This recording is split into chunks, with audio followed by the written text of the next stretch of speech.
So hello, friends. Thank you for being on the show today with How She Owns It. I have a very special guest, Amber, who I've reached out to through the podcast collaboration community, and she has a very interesting story, and she's based in a very glamorous place that is LA. So welcome to the show, Amber. Hello, thank you. Thank you, Pauline. Thank you so much. Yes, very glamorous. I'm in my one-bedroom house. No, it's 2 bedrooms. Sorry, very, very glamorous. They'll find you, Amber. Don't say too much.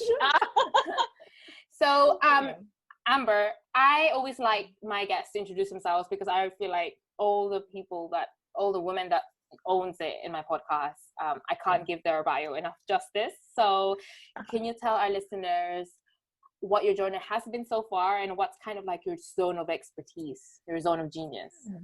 Oh, awesome. Yeah, I have had kind of an odd life. I lived in New York for a long time. I graduated high school and moved to New York, and I lived there for about 13 years, and I was an actress. And I did improv comedy, and I taught improv at UCB, and I did a tour around the nation and slightly around the world. Canada is the world, to an American. So we did a tour of a musical, and so I did all that kind of stuff. And then I moved to LA with my husband about 5 years ago now. And I wanted to find a job that like actually supported me, that I didn't have to go into every day, you know, just doing like, I worked at Jamba Juice, I taught classes, I did all kinds of very random jobs in my life. A hustler. Yeah, a hustler at heart, and yeah, sometimes a desperate person in my less fun times. So I wanted to find that when I got to LA, and I started doing freelance writing. And then what happened was I ended up enjoying writing, you know, articles for, you know, it was everything from like the IFC blog, where I got to write about movies, or I even wrote for like Snooki's blog, where I had to do things like pickle roundups of good recipes. I mean, it was, again, not a glamorous career, but hey, like it was. You know so much about pickles now, so that's great. I know so much about pickles. Useful skill. her post Jersey Shore life, you know, really helpful information. So I started doing that kind of stuff, and I just found I liked it more than waiting around for auditions, because as an actor, the thing that's, you know, you can present a life of an actor in a really cool way. I can say like, I've got to travel to the Seychelles to do improv for like a mysterious royal who wouldn't let us know his name. Wow.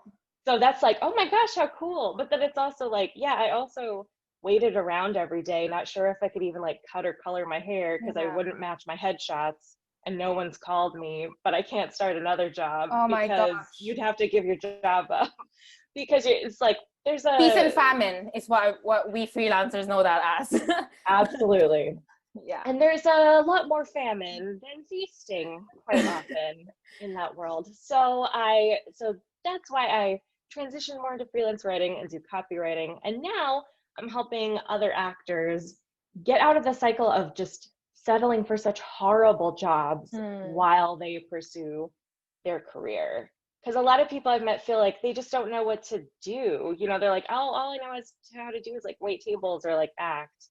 And then I'll ask them, like, what other kind of jobs have you had? And like, oh, I've had to write like promotions for things. And I wrote for this website. And one girl I worked with was like, oh, well, I did write for like the New York Times once, but I don't know if that's that big of a deal. Like, yeah, that's a huge deal. Hang on a minute. Yeah, I guess that's really wonderful. I think, you know, I have a lot of respect for actors and actresses because it's a really hard skill actually, because before I was just like, oh, but they just pretend to be other people. And then I took an acting class and I was like, damn, this is really taxing on my mental health. Like, this is really hard. Yeah. And I think it's great because it's such a stereotype, isn't it? Like, people move to LA or New York or London to become a Broadway, a West End star or whatever, and then realize it's the same with modeling, I suppose. It's all creative, all the creative kind of things. And then they just think, oh, okay, yeah, between auditions, yeah, I will have to wait tables. Yeah, I will have to pay my dues and be a waitress. It's such a stereotype. Like, you know, you can only think about like the Big Bang Theory where, you know, with Penny. Yeah. So it's so great because what you're actually doing is you're giving people that mentality of like, You're a creative person. Creative like industries have jobs. You can do that Yeah. on top of pursuing your acting career or whatever. So Yeah. that's really wonderful. When did it come to you? When did that idea of this business come to you? Well, this business part of it is really recent, because as you know, as we went into lockdown, here in California in March, and our lockdown was pretty severe, at least compared to the rest of America. And then knowing all of my friends, so now not only are there acting jobs, out of commission because nothing could film, in theater there's like almost Yeah, literally nothing happening. But then yeah, also even their restaurant jobs or bartending jobs or temp jobs were now just totally yeah, gone. yeah, So thinking about that, and then also because I have more friends that, like I'm 35, as you get older, when you're 21 and you're doing restaurant jobs and stuff, it's like not so bad because you're just, yeah, whatever, and I'm acting. And as you get older, you just, you gain skills and you gain confidence and you realize, oh, I could be using this for something else, but I don't know what to do. So kind of right, the combination of people being in such a tough spot with the lockdown in the mm, pandemic, and then also seeing my friends and myself deal with this for years, then I just thought to put something together, just put a workshop together. And I did that and got coaching clients out of it from there. And yeah, so it's very recent, but it's exciting to me. I'm yeah, happy about it, and it's just a very fun thing to work towards because there's just people are just uh they're just so much more talented than they think for exactly. the most That's part. it. Yeah, you're a real coach that right there, because it's like you're making people realize that they have so Yeah. much, gifts that no audition person, I don't know anything about acting, audition, whatever, casting people, Yeah, yeah. yeah, everyone's got something of value. They just need to find the right audience and find the right space for it, for sure. So Yeah. what if my listeners are listening to this and thinking, oh my goodness, Amber, this is really great. Where do I start? Like, I'll Yeah. give you an example, because one of Yeah, my absolutely. interns, actually, she worked in Broadway. She's based in New York. She worked in Broadway, and she was just telling me, I don't want to be a freelancer. I never wanted to be a freelancer. I worked my ass off to not be a freelancer. And she works in like finance admin, HR-ish, management-ish office of a Mhm. Broadway company that's obviously shut down because of COVID. Yeah. And she's having to transition into the virtual assistance world. Mhm. And I told her, like, well, girl, this is it. Like, you gotta pay rent. Like, you can't wait tables, because she was also bartending. And I told her, Mhm. you just gotta go for it. You just gotta go full on, jump into this new type of service, new type of that you're providing. What would be Yeah. your advice for someone who is in that boat, especially now because America's still on lockdown, or most of it anyway, I think. Yeah. Yeah, and mostly in New York. New York's opening up a little bit. LA is still really not. So, and it doesn't look like things are getting better too fast. Mm-hmm. So that'll still be happening. But so with that kind of stuff, I feel like what's difficult is, unlike waiting tables or bartending, you can just jump into that and get a paycheck and have your schedule and move on. And if that's all you want out of a side job because you don't want anything else, on your mind than acting or writing or whatever your passion is, well, then that's okay. You could even try to get a customer service job online, because there are these remote jobs that are, even if they're not utterly Yeah. freelance, they are flexible. So that can be something. But also, when you feel like I've worked really hard and I want something of my own, I want something to show for these years, because to Ownership. be on Broadway is, she's trained so much to do that. And when you do that and you work so hard and then you have to go to a job that doesn't appreciate you in any way, it just hurts you. It just hurts your brain and your heart. And that is difficult to deal with over time. So though it won't be easy to start, when you're starting something new that's a business like that, the end goal is still so worthwhile, because your friend has always been a freelancer. Broadway is not a steady job for anybody. Even Patti LuPone, like, couldn't work around the clock on Broadway if she wanted to, honestly. And she's a massive Broadway star. So she's always been a freelancer. And though that instability is frightening, it's so much more satisfying once you just get a couple people in the pipeline, because then you have something that you've created, and now, yeah, you're working for other people, but like you set the terms. So people ask, like, what do I do if clients are bad or if the rates are too bad? It's like, well, that's a good thing. It's like you're in charge. So you go, I won't work with you. Absolutely, Bye. yeah. Yeah, the answer is see you later. So having that kind of control can be really helpful as an actor, because everything in the acting world is decided for you. It's somebody else's Exactly. decision. That's But you actually just have employed no. life. That's just corporate life. Sure. I've just recently left corporate life, and like I've went full time in my business for just over 2 months now, maybe under 2 months. I can't even remember anymore, 'cause like time is just so warped at the moment. Yeah. And I was telling my friends, I'm like, I get to set my own rates. I get to know when to do my sales calls. I get to do my podcast whenever I want. I get to work with people I want. I can work with, I don't want to work with men. If I don't want to work with men, I don't want to work with men. Like it's just, and it's my business. Yeah. No one can tell me off. No one can be like, being discriminatory. And I'm like, it's my company. It's so, it's this weird mindset that's like, you got to think like a CEO, a CEO, whatever, Very interesting. And how was that for you? How was that transition for you? That kind of switched in mindset? It's interesting because I've tried to start my own business before and it didn't work out. And part of it was because I was doing like a voice lessons business, and part of it was I didn't have the confidence to feel like what I was doing was worth anything. I kept feeling like, I should only charge, $30 or whatever. So that didn't help anything. And I basically just felt like, oh, I'm not really worth it. And because it's hard in the beginning, I would just had no sight about it. I was like, well, it's hard right now. That means it's hard forever. And so I can't handle this right now. And that was fine. I couldn't handle it right then. I also had a horrible attitude about it. So that wasn't helping anybody. So then with this, because I'm able to focus more on like how it actually helps other people, and it also helps me get to set my own terms and not have to listen to other people or do work that doesn't make any sense to me, or all the other many fun parts of having a regular job. Because I've got to focus on kind of that helpful process, and it's kind of just a blind faith. It's just, I actually believe it can work. And the more that I think that, the more that it actually happens. So when you go into it, it is hard. And you hear so many stories about, I made $100,000 off a launch, and I like went into business and I did this. And it seems just a million years away. So I'm just starting out and I haven't had crazy numbers. I've had like 17 clients, but that started at absolutely zero.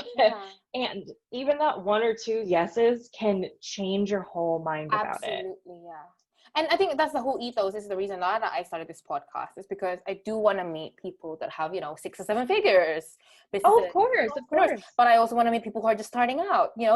I think it's so important as a woman to celebrate the journey and celebrate kind of the nitty-gritty, starting off, getting that first loan, bouncing back from getting fired, from your company going under, all these times, all the way to, I started my YouTube channel 2.5 years ago. Now I have 42,000 followers and YouTube creator. Like, you know what I mean? Like, it's like, you have to appreciate where you are at the journey. And I think it really, as females, we tend to be very, like, we're more sensitive to comparison. Everyone compares on a subconscious level, but I think as women, we're kind of socializing to be a bit more in harder.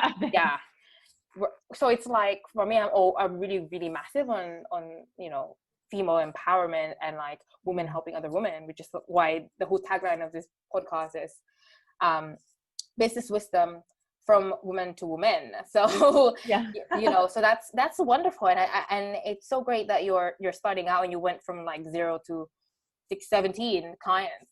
That's crazy. How did you find the clients? Well, this was where I also got to like see kind of my all these disparate things of my life kind of come together. So, Mm. I was like an actress and I taught voice and speech at a acting school and I taught improv and I, write freelance articles and write essays and had a column and all these things. And so like along the way, I also kept, because comparison amongst actors is possibly 100 times worse than anybody else because Yeah. you're just always like, oh, that person got an Emmy nomination. That person got that. And almost everybody I know, whenever their friend gets something good, it just makes them feel bad, which is sad, but it's happened to me too. I'm very guilty of it. Mm. Anyway, so that comparison is bad. And so I would always think like, oh, well, I haven't done anything that anybody cares about because I'm not famous. Nobody knows my name. Mm. Everybody else is better than me. So when I started doing this, I just started putting it out in groups I've been in and reaching out to, people in the improv community that I'd worked with and people in the school I used to teach at and all those little places. And then people started to sign up for the free workshop. And from there, they got into the coaching class and I'm continuing it on. But it was nice because in my, range of clients I had, I kind of got like somebody from every little piece of my life. And the idea that all these things I thought were kind of like going nowhere, nobody to listen to, like they had, and they've all come back in these little times. And it's just nice to see that you are remembered and made a difference in some tiny way. And now it's kind of coming together in this new field. And it's really Yeah. exciting. Yeah, I mean, I wouldn't call myself like a woo-woo person per se, but I do feel like once you step into your like true being, passion, true liking, whatever, and then send it out to the universe, oh my gosh, it just comes back to you in like tenfold, and you didn't even, you're like, oh, okay, so because my story is I started podcasting when I was still at university, and Mhm. I did it because I was meeting so many people. I was always a bit of a networker, and Mm. I wanted to help someone who wasn't a bit of a networker, but like was Yeah. system. So I started a podcast because I was a very lazy person that didn't want to start a YouTube channel, and I ended up, it just flew off, and then I learned podcasting. I learned how to produce, to edit, to market, do all the things that is podcasting. And then that actually turned into a side hustle to the Oh, point that it's become successful, yeah. that it's become a Hmm. podcast management agency. So Yeah. it's like these little things. And from that, I also had a career coaching business that stemmed from helping other graduates find their next path. Yeah. So from that, it's just like this one thing that I thought was fun, that I'll do like from time to time if I meet someone interesting, became this whole kind of online business that I've now quit Hmm. my day job to do it, So it's really That's this amazing. wonderful, I love that. It's this wonderful little thing that comes full circle and kind of gives you an alternative way, financial freedom, travel, location independence, all of that. So it's really great that you've kind of, gone through that journey, and then you're helping other people kind of get there quicker in a way and Yeah, figure out. I hope so. And Great. for me, like I think your story is so amazing and awesome. And that's so cool to see how that all comes together. And for anybody listening who's like, well, I started a podcast and it didn't go well. Like, I'll tell you, like, I've just failed a million times. I've had podcasts that went nowhere, or yeah, my business that went nowhere, or act and like it's it's But okay. It's okay because I felt bad at first. mm, Obviously, I'm a human. But now it's like or I used to feel like I was flaky, like I'm trying all these things and then quitting them like I'm an idiot, but it turned out like I was actually just trying things to see what worked. And then when you feel the difference of something that does actually work for you and does get a well now I can recognize that so much better than if I never yeah, would have just tried out all the things first. So absolutely. Yeah, I think, if you've tried something listening and it didn't work out, it's okay. It's okay yeah, to absolutely. And I think as women as well, we're just so like hard on ourselves, and we shouldn't be. I think it's absolutely fine. I'm actually about to launch an yeah. online course, and I'm like, I have no idea how to do course creation, but this is beta one. We'll just iteration one. We'll see how it goes. Yeah. And I think once you start to see like failure as there's Mhm. no such thing as failure. It's almost, the cringy saying is like, you either you either succeed or you learn a lesson. And I think like once you start to see it like that, the whole world like opens up and you feel a lot better. If beta one didn't quite go to plan, kind of thing. Yeah. Because I know a lot of people that love, and including myself, that love to just like think of every possibility and then like overthink everything. And then you feel bad for just thinking about stuff and not doing it. And it just like feeds this overthinking cycle forever. Yeah. And I will say, when you just try something rather than think about it, even if it totally fails, you'll still feel better having just tried it than going, oh, I should have done that. Oh, that was my idea. I had that idea for that podcast, but now somebody else did it. Oh, I guess I should blah, blah, blah. Like, just try. Just, it's just do the very damn scary, thing. But it works out. So what I love to do, and not to put you in a spot, because I should have warned you before I press record, but for all of my guests, because I know all of my guests are very, very talented women with, you know, tons of wisdom to give. And I always like to give them a little time to shine in the podcast and give them time to coach someone. So if I was I know that your zone of expertise is obviously coming from the acting industry and then becoming more of a going into freelance writing.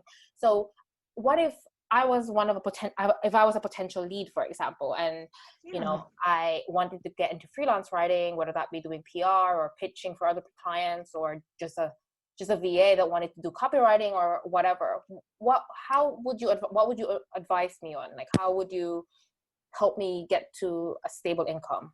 What should I do? Yeah, absolutely. So first you want to start with looking at your interests and looking at your past work. And that doesn't mean just the acting jobs you've had or the regular jobs you've had, because that's often just acting and bartending or sometimes temping, but then look deeper. So look into all the things you've done for free. Have you volunteered for an organization and written their website? Have you written a newsletter? Did you write your own show? Have you written ads to promote that show? I mean, you'd be surprised how many things come up when you actually go through and think about all the little things you've done. Even in the terms, you know, if you've been in a play, have you had to make your own costumes and do your own hair and schedule things because the director was not good and the production was crazy, so you had to rein everything in? Those are things I've seen people do a million times. Well, that's like an organization.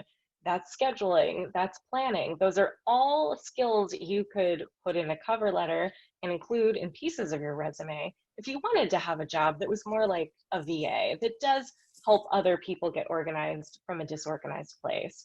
Or if you just want to be a writer who writes articles for, you know, Thrillist or Greatest or Parade or, you know, just online or Cosmopolitan.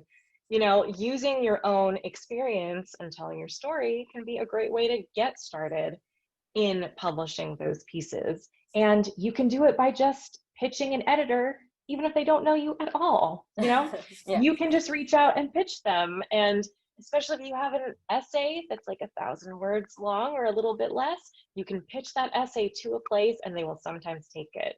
So 2 of my clients have had things accepted and they had no experience at all in that kind of article writing, but they like gave it a try and pitched it and it got accepted. So those are all the things that are possible. And the start is to really look into your background and open your mind to the possibilities of all the things you've done and look at what you like the most and start. The last phase, I just start telling people that you do it.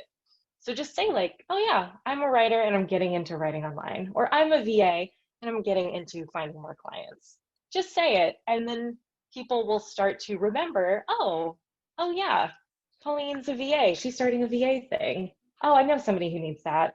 And you just never know where the seeds will plant and flourish. So those are the little beginning steps, I would say. Yeah, amazing. Thank you so much. Now, before we wrap up, I always ask this question. It's my favorite question.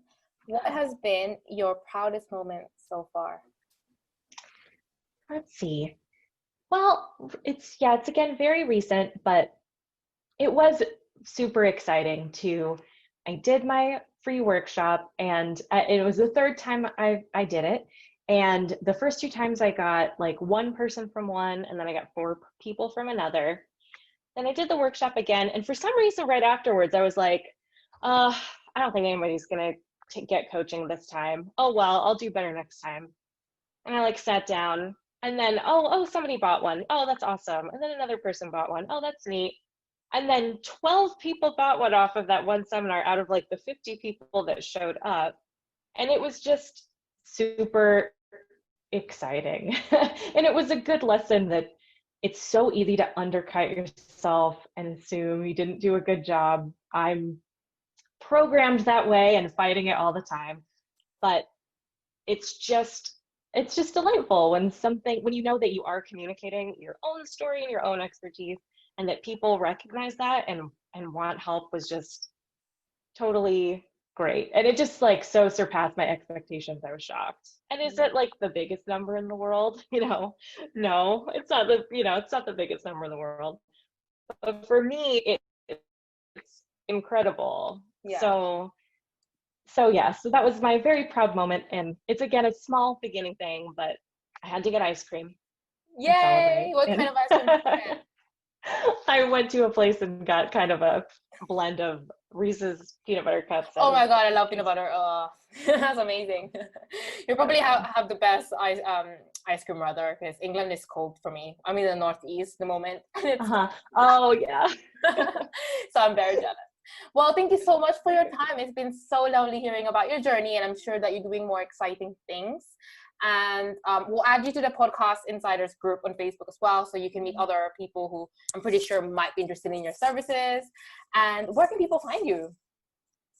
Yeah, you can find me at amberpetty.com, or you can find me on Instagram at ambernpetty, and like Nicole.